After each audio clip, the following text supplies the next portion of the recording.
Hi, everyone, and welcome to episode 4 of the We Study Bitcoin podcast. On this episode, myself and Steve are going to talk about what happens when the block subsidy runs out with the migration to sole transaction fees.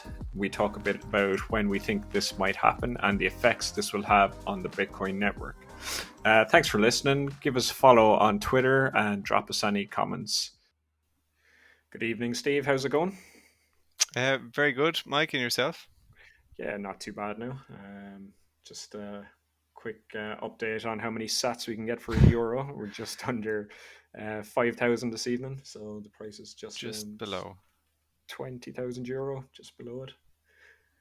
So, bit of a recovery after the weekend there. Sure, we'll see. Probably get 10,000 by next week. So Fingers crossed. So we said on this episode we'd have a look at migration from the block fee subsidy to a pure transaction hmm based. You linked a couple of articles that I'll link later down, but we'll just talk about sure. it in general, really. So you'd actually brought this up. I think it was just after our Yes. first episode. This was something you wanted to talk about, and I agree that it's vitally important. Something that Yeah. hasn't you don't really hear it spoken about a lot on podcasts. I guess a lot of it is just so theoretical because we Yes. are talking about 2140 when the last Bitcoin is mined, and at that stage, then the reward for mining Bitcoin from the block subsidy will be zero, and the miner's revenue will be made up basically from transaction fees. Yes. So, We would so hope that long before that, transaction fees would have taken over as the main source of revenue. But yeah, that's when the last Bitcoin is mined. yeah, definitely, or at least it have a fairly good solution in place well hmm before whether it doesn't It's transfer until that date. sketchy Uh, territory there now, Mike. Sketchy territory. You talking about altering Bitcoin, are you? no, no, no, no. I wouldn't agree with that at all. Although, what a nice segue to the articles is because that seems to be one of the common denominators between the three or four articles we read, whether they were critical about the transaction fee. Whether they thought a lot of them thought it wasn't a sustainable model for Bitcoin to hmm operate transaction fee primarily. Some of them due to security, some down to miners, tax miners could have. Selfish miners and nefarious acts against mining pools and such. But there was one article that thought it was Dan Hell's article actually. He was fairly consistent in So his Dan Hill's thoughts. article, I think, it's a good discussion of the area, and okay, it's less academic, and he doesn't go to he doesn't maybe create the same model. He does look at some models, but it's good discussion, and when you put that up. I wasn't sure what to think because I hadn't read his article before, and Dan Held is not someone that I would follow on Twitter, given that his comments. Well, this is just my own opinion on it, but he seems very up only and low on high Substance? on low on substance, high on fluff. But that's just my impression, and actually it's probably quite unfair because it's a really good article. The 2019 article is excellent, so It we should is. definitely talk about that. Yeah. Yeah, I guess we'll start there. And I think it was in response to the article you initially shared, which was by a bunch of Princeton guys. hmm The article was just called On the Instability of Bitcoin Without a Block Reward. Yeah. And their theory was Bitcoin is not a viable monetary network without the block reward. Because basically, to sum it up, was what will happen is you'll get multiple forks hmm and because miners are trying to gather the transaction fees for themselves and it can be more profitable to mine the fork than it is to mine the longest chain. Yeah. And at that point, once you have multiple forks like that, it's much easier to perform a 51% attack. So I do think that was the article that spurred him into this, because I was reading, just checking on Twitter, like, was there any responses to this article? And Hmm. that's where I came across his one. Yeah. Yeah. Yeah. So, what did you think of it overall, Steve? Did you get any takeaway points there that you thought were interesting? From the Princeton article. Yeah, or the yeah. Let's start with the Princeton article. Yeah, I mean, I suppose the most interesting thing there for me was the fact that you could have miners be incentivized to deliberately fork the chain, or where they could um, successfully mine a transaction and hide the fact that they had successfully mined it, basically not broadcast that fact to the world, and wait for another block to come out, which would be have higher transaction fees and basically a higher reward, and mine that instead, or sorry, they continue mining basically, and then when everyone has kind of started on the chain, which is now the incorrect chain, then all of a sudden go, oh, actually no, we mined that block first, and this is actually the true one. Oh, and by the way, we mined these 3 extra blocks too, so we get all those transaction fees, etc. So So then, practically, it's like, it's an attack on other miners. It's trying to get them to use, like, waste their hash power, essentially. That it becomes mhm. more costly for them to stay as good actors. The what I had an issue with here, though, is, and I didn't see it mentioned, is the capital expenditure that a miner has to put in, even currently, Yeah, to make it viable, uh, to actually be a miner. yeah, Like, overall, and this was, kind of, we discussed this in our miner centralization yeah, episode. Like, is it within their best interest long term to do that? Like, how long can this carry on for? Because if other miners are doing the same thing, yeah, essentially what's happening is they're making the Bitcoin network less secure. yeah. And is You're that right. in their best interest long term? And that's the main thing I took away from that. I thought it was a big miss.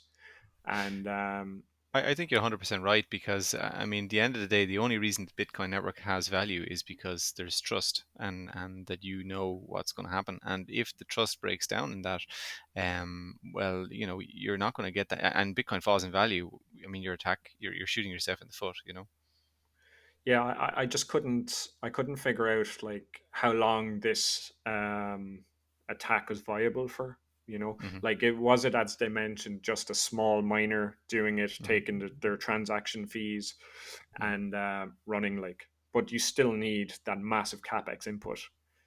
I mean, or does it get to a stage where at that point mining has become so, I suppose, developed that it's all just one big mining pool. It's all just a big pool, and everyone is sharing anyway, and maybe this is all irrelevant. So Yeah, because the other thing they mentioned was pool hopping. So if a miner, they would change pool to maximize their chances of getting finding a block. mhm. But again, I heard somewhere there was a discussion on this, that it's even currently, it's not a simple matter just to change pool like that. There's quite a bit to it, that, Yeah. and to be able to do it at the drop of a hat, like was Yes. mentioned in the article. I Hmm. don't know how feasible that is. Yeah. But to go back to your point, I think, like, your point is that, look, the capital expenditure you need to put in order to be able to pull that off. I suppose you could get fluky and find a block, but at this stage, even so, you will have had to put in a fair amount of money to do that. You'll only be able to do it once, probably. So does it really make sense to do it at a risk of ruining trust in the system and maybe damaging the value of what you get? So yeah. Well, you certainly wouldn't be doing it now for the transaction fees anyway. No, exactly. It was, yeah, that's it. And maybe we should just mention that, because it was a point you made on a previous episode as well, about the ratio between the block subsidy and the transaction fee currently. Yeah. Yeah, so that's Yeah, I think it's really interesting because look, at the end of the day, in order for this to work, we have to see over time a progression where gradually, excuse me, transaction fees are becoming a greater proportion of the reward which miners get for finding a block. Okay, and there is a chart on that.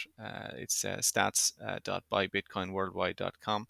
Um, uh, uh, Plan B is quoted on it, so take from that what you will. But uh, basically, since this has been tracked, I mean the fees, the base transaction fee level certainly has come up from 2015 levels, but I mean at the moment it's 1-2%. Maybe it's 3% at the moment, but it's floating around those levels, and there have been some peaks at the peak of 2018 euphoria. 78% of the reward was actually from transaction fees. Since then, hasn't gone higher than 40%. But looking at this chart, what strikes me about it is it really brings home how important your mempool space is to driving transaction fees, because at the moment there's literally no congestion on the mempool, so there's no competition to have your transaction confirmed. People aren't paying the cheapest fees because they'll get it confirmed in the next block or maybe 2 blocks away. So there's no pressure on them to pay a high fee for the transactions. So we will eventually need to have a lot more activity on the Bitcoin blockchain than there is currently in order to sustain it. Now, I suppose and the other point is that looking at this chart, there's not really, you'd like to see a consistent, sustained baseline trend in an upward direction in terms of transaction fees, and there's really, I can't say that you can see that yet. When I looked at it earlier, it's just a couple of massive spikes, really, Yes. over those 2 or 3 periods, and everything else barely registers on the chart in comparison. Yeah, and the counter argument to that would be, well, look, you can see from this when Bitcoin is being used, and even during those crazes, you're talking about a tiny percentage of the world population actually using it, even at those times when mania was pretty high. Well, okay, yeah, you can see the fees do start to come up, and if Bitcoin gets to where it needs to get to in order, I suppose, for it to survive long term security wise, well, it's very likely that there will be enough transactions going on there to to drive the percentage up. But it's only 10 years. I mean, there's only 10-12 years data here, um, so it's not it's hard to draw many conclusions on it yet. It's still Bitcoin, still very much in neophyte. Yeah, exactly. And I guess I don't know if there's any way of checking, how Lightning is affecting the Hmm. mempool. Yeah. So maybe that's something we'll. Well, that's something I thought of, because you can see, while this time around, 2020, 2021, there definitely was an increase in transaction fees, but it wasn't anywhere to the, well, okay, it was lower than it was the previous bull run after the last halving. Um, and maybe that's because of SegWit, which has allowed a bit more space Yeah. per block, and then obviously Lightning has helped a lot. But and maybe this is good, because if Bitcoin's actually going to work, it has to happen really slowly and sneakily and unobviously. So it's not necessarily the worst thing to go. You're looking at this chart and you go, now, well, look, it's not happening yet, is it? No, because we are talking another 118 years, really, before it meets this critical point. I think yeah, you're right, but I think Dan Hell's article did say that according to his uh, extrapolation, and I don't know where he got his data from, where it came from, so pinch of salt. But around 2030 is when we should see the fees, the transaction fees overtake the block reward as your main reward. So that's Yeah, not that and far away. that's definitely not that far away. And I have a feeling that may not be proven true in Yeah, such a short period of time. It yeah, really we'll see. isn't that long. Yeah, sure. I think they were the main takeaways I had from that article. Hmm. Um, Definitely, they were the most vocal about it, and I had that's the article that seemed to be shared around quite a bit. And I guess we should mention this article was written in 2016, so there was no mention of Lightning. Um, This is the Princeton article. the Princeton article, yeah, there was no mention of the Lightning Network in there for any sort of scaling. Yeah, yeah, yeah, absolutely. So just on Dan Hull's article, I did think it was good. One of the conclusions he made, or more of an assumption, was that there would be hyper Bitcoinization. He took that as $10 to $100 trillion asset. Hmm. So I think it's like 600 or $700 billion at the moment, and it did peak at a trillion at the Hmm. all-time high. But the other one, he assumption he made, which was a lot more contentious, is an increase of the block size. Okay. So I think he picked up a sweet spot of 8 megabits Okay. or 8 megabytes. Um, but obviously, that doesn't happen without a hard fork. Um, Yeah. like because I think even with SegWit, like it doesn't actually increase the block size as such. I think there's a mechanism to compress the actual data there. Yeah, that's right. Yeah, So there's block size stays the same exactly. Yeah. so the block size would require a hard fork, and for anyone that's not aware, this discussion has been had a couple of years ago already. Yeah. I mean, look, a hard fork, I don't think probably is necessary given that, Lightning looks like it's starting to take off. You see, you see what's happening with Fountain, the podcast now, and micropayments, and that's just really cool, so Lightning is the Fountain podcast app. So Lightning is Lightning kind of takes care of that problem to my mind. I suppose do you mean more from a point of view of trying to fill up the mempool, or kind of keep things on layer one as opposed to layer two, or Yeah, I'm not sure what he meant by that because obviously he had mentioned lightning in the article. So hmm I guess you're probably right on the size, the hmm mempool, hmm that it would fill up quicker. But again, like you have to think about it. If lightning does continue in the way it's growing, there will be less and less transactions on the base layer. Now, one of the points sure. he made was there be a different pricing model between on chain and off chain. So on hmm chain would be priced at a percentage of the transaction volume, and layer two, there would be a crossing over point where paying on Lightning would be more expensive than actually doing a base layer transaction. I suppose that would probably depend on the size of the transaction. Yeah. Yes, no, So yeah, you're correct. Yeah. yeah. Yeah, so that's probably true. I mean, at the end of the day, look, if your Lightning does require transactions on the base level for it to function, so you're going to have to balance channels, you're going to have to open and close channels. So, um, there will be they will necessitate a base layer transaction eventually. Yeah. I guess then there was another. I think it was Adam Back's suggestion of an aggregate transaction pool Hmm. um, that miners would get transaction fees divided up from. Yeah, But the questions about that were like, who manages the pool, yeah, who tops up the pool, what are they? Are they static rewards, or static transaction fees then? yeah. Um, See, the idea is that all Bitcoin owners would essentially pay a tax for security type thing. Anyone who has Bitcoin, you pay security tax. I mean, that's it. not enforceable, but it would have to be an optional thing, I suppose. And if you have enough wealth, you're probably very willing and happy to pay a small tax to keep it. Well, like the way I look at it is in terms of transaction fees. The market is going to decide what's acceptable. Hmm. From a user point of view, anyway. Yeah, And you can imagine, like, if you're making large transactions, like if you're talking about, and if this thing is going the way, um, we think it might be going. If you have banks transacting between each other, like Hmm. clearly they don't settle instantly now. No, they Do you don't. know? Exactly. Yeah, exactly. And the fees paid are huge.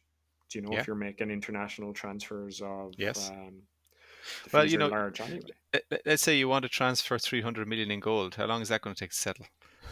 Yeah, it's not even just the transportation fees; it's everything around it. You know, and Yeah. even to verify that, like it's not Yeah.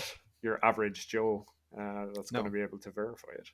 So do you think they would mind waiting, 3 or 4 days in a congested mempool to get a big transaction confirmed?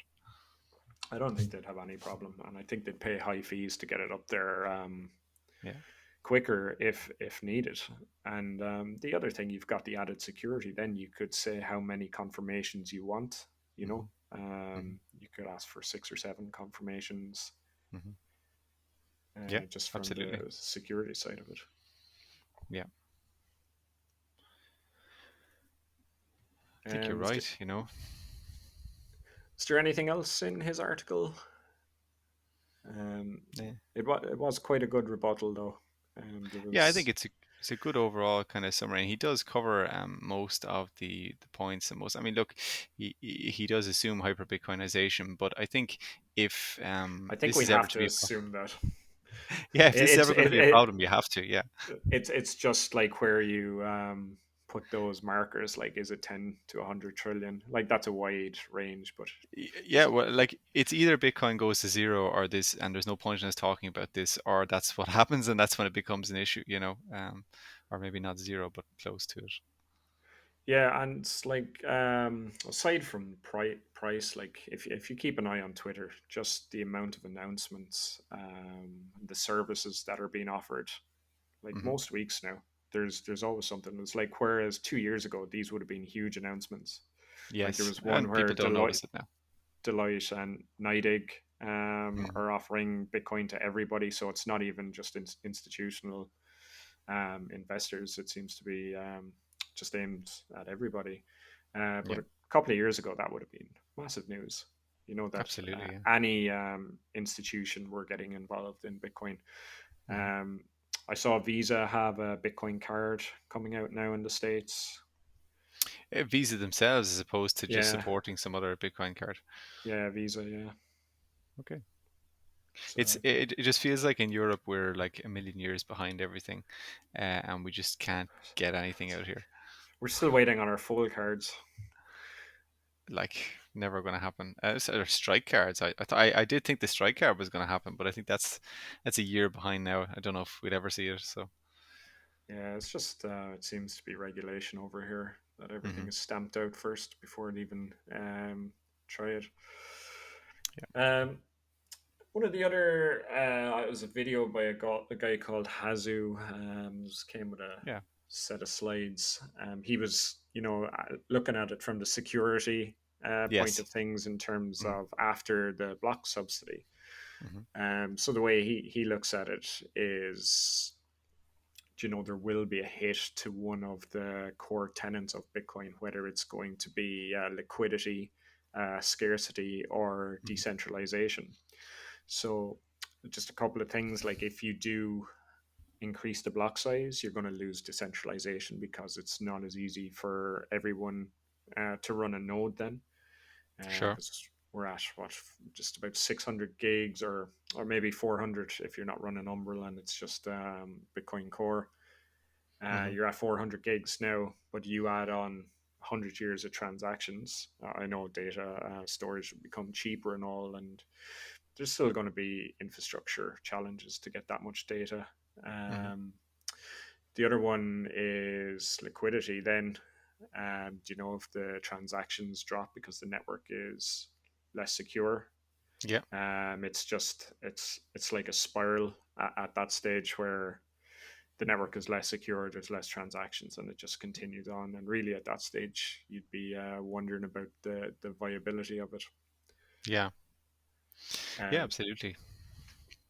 so, like, there was another thing to think about is, the more people that actually transact in Bitcoin, like it gives more incentive to attack the network. So for Hmm. that reason, like there's a fine balance, and I don't think anybody has an answer to this yet. But what should be spent on the security budget Hmm.